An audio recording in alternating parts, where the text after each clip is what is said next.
Corres al cuartel para alertar a tus comandantes. Los invasores fueron avistados en los pasos de montaña. Son numerosos y en un día estarán en las puertas. Ves los rostros de tus compañeros. Pese al miedo, están allí para pelear por la patria. Sus armas son nuevas, más grandes y pesadas, lo que los obliga a luchar de otra manera, nunca vista en Grecia. Tus superiores están confiados. La formación tuvo éxito antes, pero nunca antes la habían puesto a prueba frente a los espartanos. Por la patria. Durante la primera mitad del siglo VII a.C., tuvo lugar en la ciudad de Isias, al suroeste de la Argólida, uno de los enfrentamientos más importantes de principios de la época arcaica, ya que después de esta batalla dio inicio el estilo de combate hoplítico que tanto caracterizó a los conflictos armados en la antigua Grecia. Según Pausanias, esta batalla tuvo lugar el cuarto año de la 27ª Olimpiada, lo que corresponde con el año 669 a.C. En ella se enfrentaron los argivos, que gracias al gobierno de Fidón estaban propagando su influencia por el Peloponeso, contra los espartanos, que hacía 2 generaciones habían conquistado a los mesenios. Mientras el mundo helénico era testigo de las últimas trazas de violencia causadas por la guerra lelantina, en el Peloponeso se estaban por enfrentar 2 potencias emergentes. La ganadora saldría enormemente fortalecida y se convertiría en la polis hegemónica de Grecia durante los próximos 100 años. La batalla de Isias, Argos contra Esparta.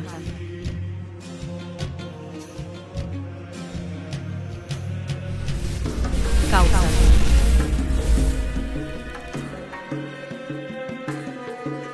La rivalidad entre argivos y espartanos ha girado siempre en torno a la región fronteriza de Sinuria, ubicada al sur de la Argólida y al norte de Laconia. Dentro de esta pequeña región se encuentra una llanura muy fértil conocida como Tiriátide, por su asentamiento más importante, Tirea. Era una llanura de solo 10 kilómetros de largo por 5 kilómetros de ancho, atrapada entre las costas del Golfo Argólico y los montes Timenion y Parnón. Pese a su tamaño, era una de las zonas más productivas del Peloponeso, gracias a que era constantemente regada por los ríos Tanos y Cáradros. Su importancia, además, no era solo agropecuaria. Su ubicación la convertía en un punto estratégico. En manos de Esparta, servía como base para tener la Argólida al alcance para futuras invasiones. Y viceversa, en manos de Argos, suponía una barrera protectora contra los avances de los lacedemonios. Las fuentes hunden las raíces del conflicto hasta la Edad Oscura, cuando el rey espartano Equéstrato, a principios del siglo IX a.C., marchó a Sinuria para expulsar a sus habitantes, acusándolos de asaltar los campos de Laconia. Resulta que los sinurios se consideraban argivos por ascendencia, lo que motivó los primeros reclamos por parte de Argos. Tenemos noticias de correrías espartanas en la región durante la primera parte del siglo VIII a.C., pero ninguna que revistiera importancia. No fue hasta el 745 que Esparta decidió probar el temple de Argos, llevando sus fuerzas hasta el corazón de la propia Argólida. Dirigidos por los diarcas Téleclo y Nicandro, los espartanos utilizaron como base la ciudad dríope de Asine, desde la cual devastaron los campos argivos. Pero ante la imposibilidad de tomar una ciudad tan bien amurallada como Argos, dieron por terminada la campaña y regresaron a Laconia. Los argivos, gobernados por su rey Erato, se vengaron de Asine al sitiarla y expulsar a toda su población, para luego arrasarla hasta sus cimientos. Los asineos encontraron asilo junto a los espartanos, que al finalizar la conquista de Mesenia, los instalaron al este del cabo Acritas, donde fundaron una nueva Asine. Al mencionar la primera guerra mesenia, que ocurrió entre 743 y 724 a.C., debemos recordar también la participación de Argos en dicho conflicto. Junto con Arcadia y Sición, envió tropas para ayudar a los mesenios a resistir el ataque de los espartanos. Cerca del 710 a.C., ascendió al poder de Argos uno de los personajes más importantes de su historia, Fidón. Al parecer, pertenecía al linaje de los Heráclidas, pero como en Argos la realeza era apenas nominal, Fidón decidió arrebatar el poder a la aristocracia, convirtiéndose de esta forma en el primer tirano del que tengamos constancia. Bajo su gobierno, Argos se volvió influyente y poderosa, llegando incluso a arrebatar a los eleos la organización de los Juegos Olímpicos. Pero si por algo fue reconocido Fidón, fue por innovar el armamento del soldado griego al otorgarle un escudo más grande y con mejor sistema de agarre. Al presentarse varios de estos escudos, uno al lado de otro, el frente de guerreros daba la impresión de formar un muro compacto de bronce, desde el cual se proyectaban lanzas de hierro. Esta forma de combatir permitía al guerrero protegerse con el escudo de su compañero de la derecha, mientras defendía a su vez al de la izquierda. Dicha táctica se mostró eficaz frente al ataque de otros guerreros que se lanzaban ciegamente hacia ellos, chocando contra sus grandes escudos y quedando a merced de sus lanzas. La disciplina para no romper filas y la resistencia física para soportar el peso del oplón o equipamiento se volvieron fundamentales. Cualquier ciudadano que pudiera costearse el equipo de hoplita estaba en condiciones de luchar por su patria. Las batallas ya no dependían de los aristócratas, que gracias a su mejor armamento y caballos podían decidir el combate. Esto dio paso a la llamada Revolución Hoplítica, en la que no solo se perfeccionaría el equipamiento del infante, sino que abriría las puertas para que las clases medias, cada vez más importantes en cuestiones militares, pudieran reclamar participación en la administración pública. Esparta veía su propio poderío eclipsado ante el vertiginoso crecimiento de Argos. Si permanecían impasibles, sus vecinos del norte pronto los superarían y se atreverían a invadirlos, en venganza de anteriores campañas. Además, la situación interna de Esparta también corría peligro. Su sistema de explotación agropecuaria basada en el hilotismo era frágil y se temía que los esclavos meseños se rebelaran.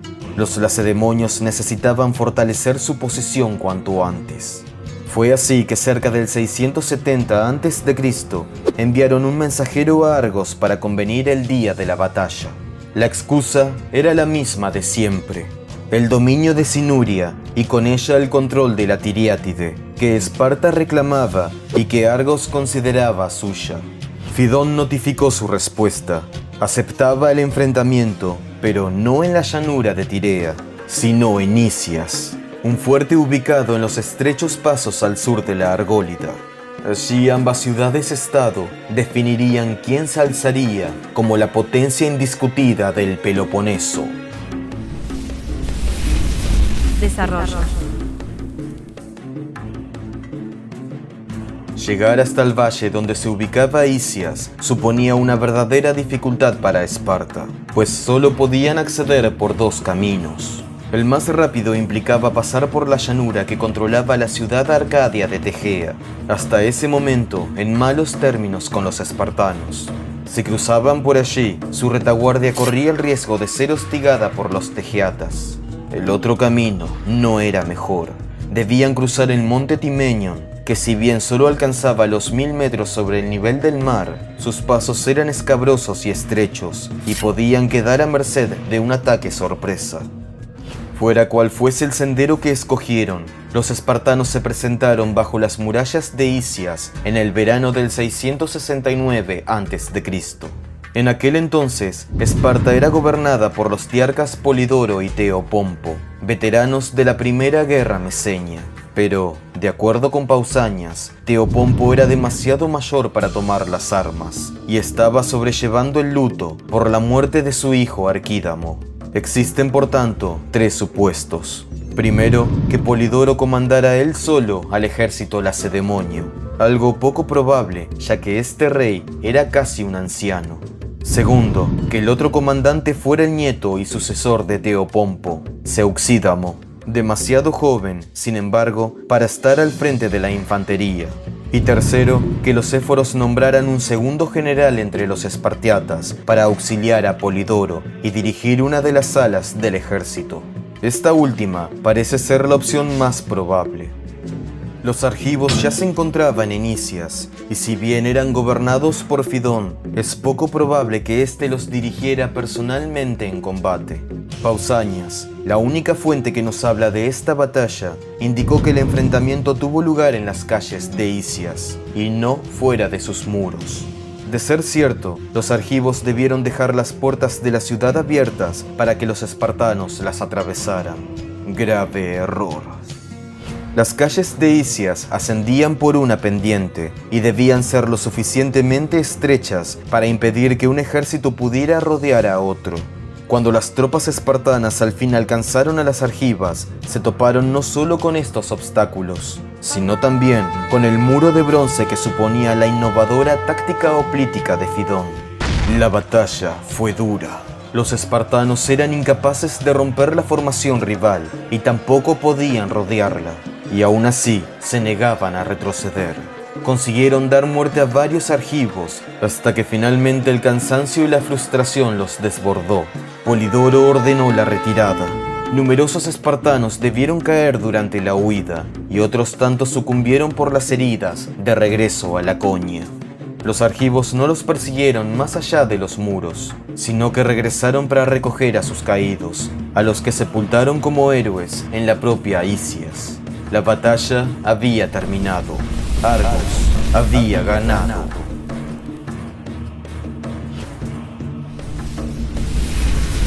Consecuencias. Tras la victoria en Isias, los argivos no solo consolidaron su dominio sobre Sinuria, sino que, según algunas fuentes, hasta se atrevieron a arrebatar a los espartanos el control de la franja oriental de Laconia, y puede que también la estratégica isla de Citera. A partir de ese momento, Argos tuvo el camino despejado para hacerse con la hegemonía del Peloponeso, que mantendría durante los próximos 100 años, hasta el 545 a.C., cuando Esparta tuvo su revancha en la Batalla de los Campeones.